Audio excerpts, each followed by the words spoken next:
Bloomberg Audio Studios. Podcasts, radio, news.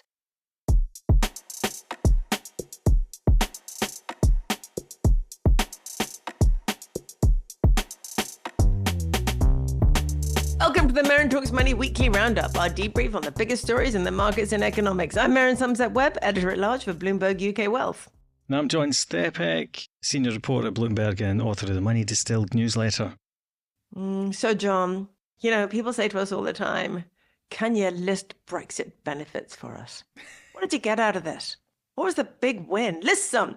And now finally, here we are, a couple of years on, admittedly, but we've got a very obvious standout Brexit benefit. We've got a very obvious standout Brexit benefit thanks to Donald Trump. Yes, thank you, Donald. We're going to get charged lower tariffs than if we'd remained in the EU, which is actually pretty good. Because it also means that we can negotiate our way out of even the 10% that we're meant to be paying quite quickly. Whereas if we were stuck as part of the EU, then we'd have Macron talking a big game because he's coming up for election soon and needs to act the hard man, and also, you know, whatever all the other countries decide that they want to do. So it's going to be pretty difficult to chat about that one. So yeah, it is a bonus, and it's part of the reason, it is explicitly part of the reason we left, to be more flexible. Yeah, to be more flexible and also not to get bogged down in those endless negotiations. Because first, before the EU can negotiate with the US, they have to negotiate with each other. And that is endless and relentless. And as you say, tied up in an awful lot of big egos and who's getting elected when and who needs to look like what to their own voter base, etc. And here, are you saying that Keir Starmer doesn't need to look like a hard man? No, I don't think he does. I think Britain, when it comes to the USA, there's just the current electorate anyway. He's kind of 4 years away from an election. He can't get much less popular anyway. But also, I don't think that the average British person is that bothered about sort of making some big stand on America, because at the end of the day, the reason that we've got 10% tariffs is because we don't run a goods deficit with them. So it's just not that big a deal. And services weren't included in this round of tariffs, and we are mainly a service economy, for good or bad. So, well, yeah, and I don't think they will be. No, I mean, this is about rebuilding America's manufacturing base. Exactly. It's not about the services sector. Yeah. And actually, I mean, the services thing is interesting too, because it does tie into the Brexit stuff again. Like, there's one problem that we always had with the EU was that the goods area was basically, broadly speaking, open borders, but we could never get any kind of agreement on the services side, partly because, you know, that would have been most helpful for us because that's where all of our economy was.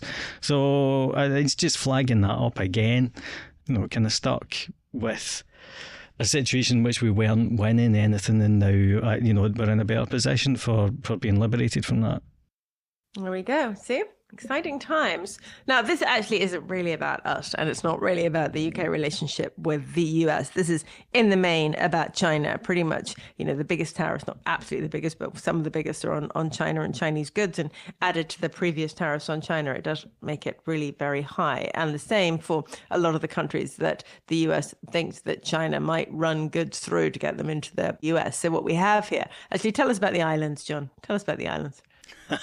Yeah, no, it's interesting because we saw quite a few tweets today talking about how Trump's slapped a 10% tariff on islands that have got nothing more than penguins living on them.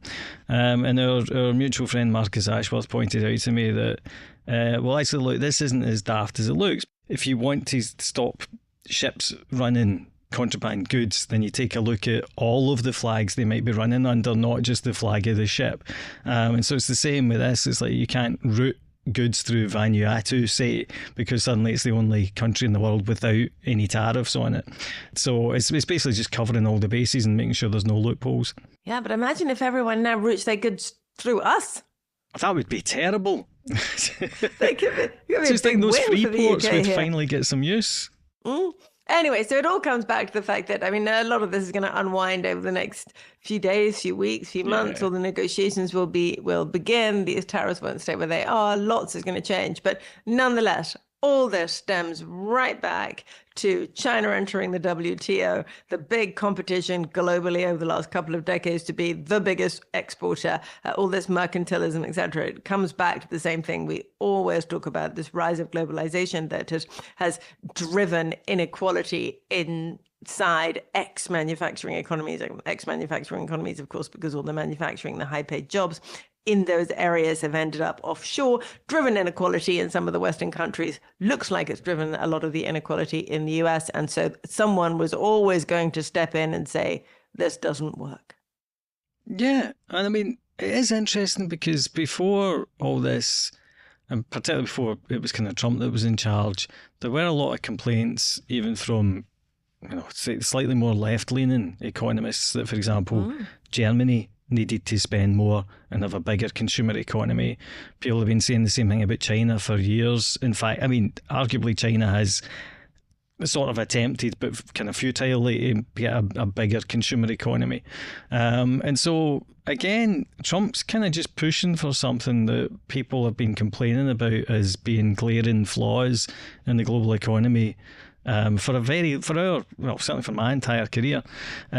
So I think you might not be very happy about the way he's going about it, but at the end of the day, the previous softly approaches clearly were not working, whereas this is doing something. I don't know. I think it creates an awful lot of uncertainty and volatility and all the rest of it, but it's definitely pushing it towards resolving the things that people have been complaining about for a long time but haven't liked the potential trade-offs that would imply were the things they don't like to be fixed.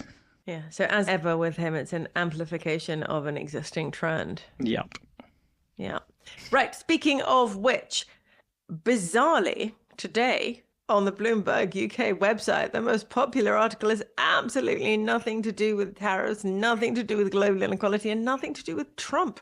It's all about the UK's minimum wage. And you wrote this, fascinating piece on this, on wage suppression in the UK. Tell me about that. I agree with you, by the way. I agree with every word in this article that John wrote. Really interesting. It's more, I've got to admit, I was a little bit surprised when they kind of mentioned this to us as well. But yeah, no, it's basically about the minimum wage going up to the point where it's counterproductive. And I just took a wee look at the statistics. So the minimum wage was introduced in 1999. And it was about £3.60 an hour at that point. And now it's going up to over £12 an hour. But if you look at the gap between the average earnings for a 49-year-old in the UK, and what I've done is I've just basically assumed that if you're a full-time worker, you can basically say that age is kind of like a proxy for seniority in this case. So a full-time worker in the UK in 2000 earned 3 times what a minimum wage worker got. And then over the last kind of 25 years, that's fallen to just over twice as much. So that is called wage compression. And the basic argument is that there's 2 problems. One problem is that you're getting paid less for taking on more responsibility. So it's less attractive to go for those jobs.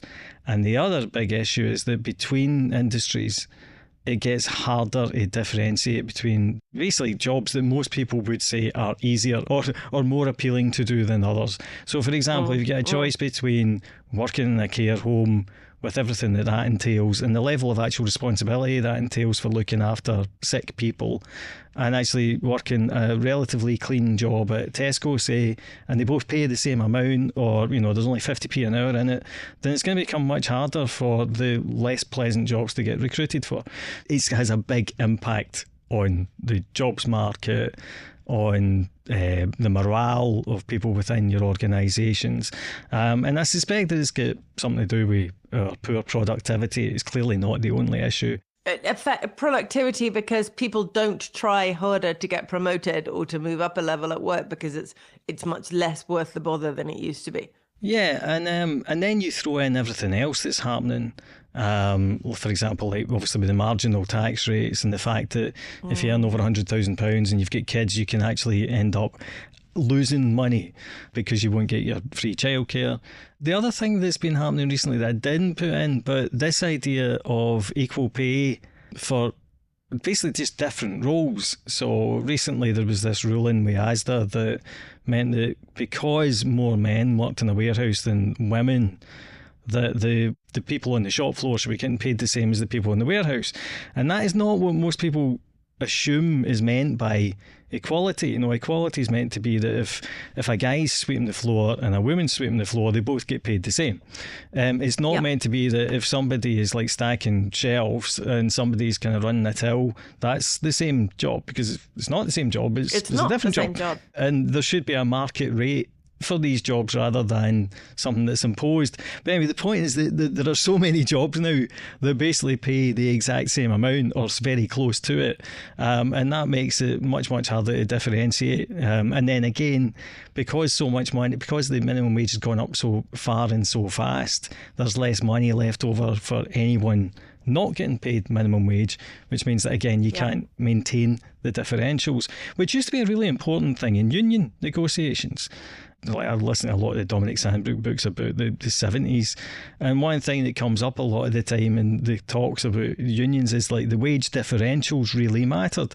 You know, there was meant to be a gap between the guys doing one job and the guys doing another job, and the ones who were, you know, the kind of the more senior people were very aware of how much more they were meant to be getting paid than the people below them.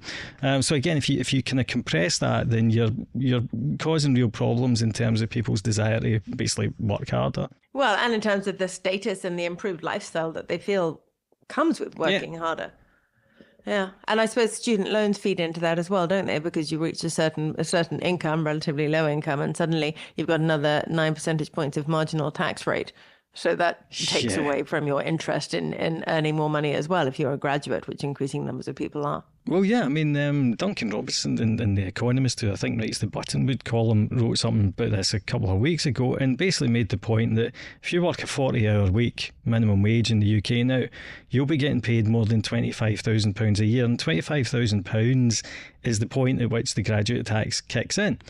So if you're a graduate and you're working a minimum wage job, then you are getting less than someone who didn't graduate and is working the same minimum wage job. So, I mean, on the one hand, the good news is that maybe people will think twice about going to uni. None of these policies were intended to bring us to a world where people thought carefully about going to university because they'd end up with a lower net income than someone working on the minimum wage. Yeah, that's pretty counterproductive, regardless of what you think of the value of a university degree. Counterproductive policy. We're about to find out quite a lot more about that, aren't we, over the coming weeks and months, the extent to which American policy is counterproductive. This is bigger than whether a couple of people in the UK go to university or not. We will be talking more about the tariffs and the global economy over the coming weeks, so listen in and hopefully things will begin to settle down a little.